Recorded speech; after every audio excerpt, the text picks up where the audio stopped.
CBN4's outside team is currently in the community of Vieille, where a deadly accident has claimed the lives of 5 young men, all from the community of Penville.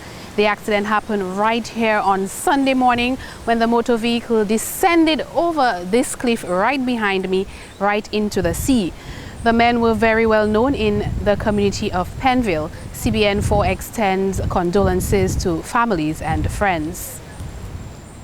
So we're here with Mr. Yolanda John Jules. He's the chairman of the Vieille community.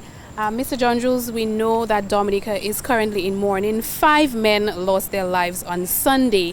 What is the feel? What is the mood of the community so far? Well, it's a very sad moment. It's a very shocking moment. A lot of people cannot recover as yet from the shock. Especially, you have 5 young men between the ages of 27 and 20. Nobody was in their 30s as yet. And you know how it is.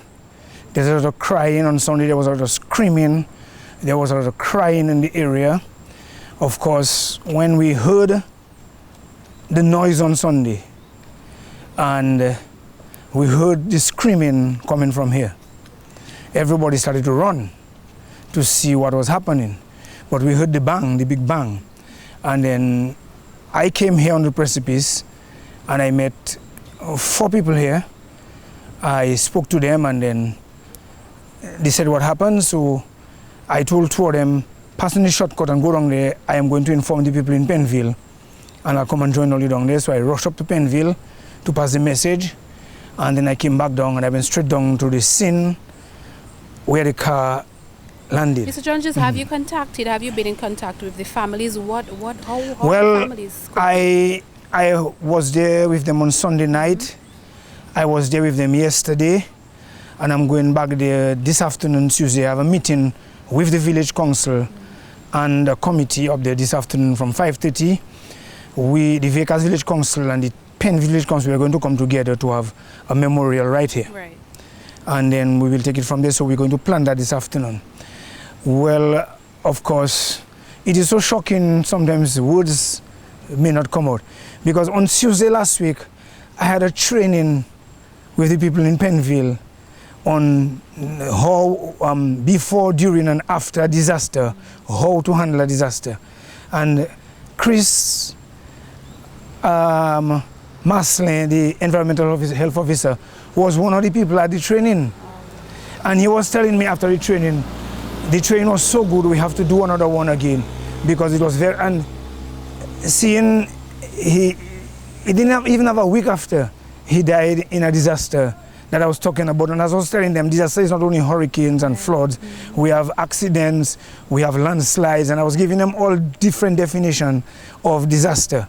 And seeing that one of the main fellows at the meeting ended up in the same disaster, the whole community of Penville and Thibault and Vieille is still in shock. They were coming from the feast in Thibault, and maybe they didn't sleep for the night, because it was about 7, a little after 7 in the morning, between 7:10 and 7:15 when we heard the noise.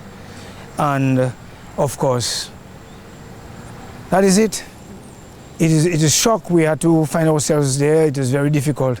Oh no, I still have some pains in my ankle joints and my thigh. Because long time, you know, we used to run down there before when we were young, but now getting a little older, and I haven't gone there for some time.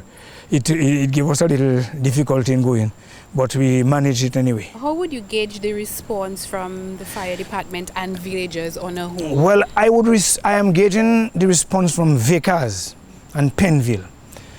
I must give a lot of praise and thanks to the people of Vieille. That's the first set of people I reached here, because everybody left their home.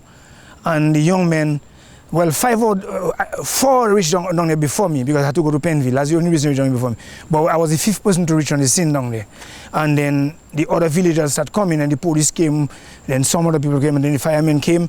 And when the firemen said they only had 2 spine boards, I told them, well, you cannot come here with 2 spine boards because you have 5 bodies. They had a stretcher, the stretcher was too soft. So we were going to improvise and we was going to make some bamboo stretchers, so the fellows decided to gather bamboo, and I had to leave at time to run home to look for some ropes to come back to tie the bamboo so we could make some stretchers of our own. But by the time we came back, they had already, 3 bodies had already reached on the O2 Bay, and the police boat was there. I find the police boat did very well, they were very fast. Is this the first accident happening on this site, in this area? That is the first accident of that magnitude in Vickers. But in December, one of the reasons why I believe the car went down, in December a first car hit that. Wow. So it wasn't as stable? So it wasn't as stable, so it burst the railing. Right. So but he had to come back, and he ended up on that side. And so maybe when the car touched that, it was already weak, so it just go. Were they traveling to Pennville? They were traveling to Pennville. Upwards? They was going up to It upwards. might be a bit confusing to see that they were traveling towards Pennville and then you see tire marks all the way down here. And No, the tire marks you see down here, not from them, vehicle. because they were going up. There was no tire marks on the road. When I reached here, when I reached here, there was only 4 people there. The 2 ladies that was there when the accident happened, and Michael Massicot and Kevin. These are the 4 people I met there, so 5 of us was here. And there was no tire marks. As a chauffeur myself, I believe them fellas, they were having a nice time, they didn't sleep, maybe they were tired, and they had a little drink, and maybe they fall asleep, you never know. And when you fall asleep, you almost bend to your right. So maybe as bending to his right, the car went down. And maybe they don't even know if they go down there. My name is Calista Sango. I'm from Pennville. Calista, your brother, along with 4 of his friends, died on Sunday. How do you feel about that? What was the relationship with your brother? Well, he was my eldest brother. I had 3 of them. I was the only girl. 1 passed away 3 years ago, and that was my youngest that passed away 3 years ago. And on Sunday morning, I got a call stating that he passed away as well.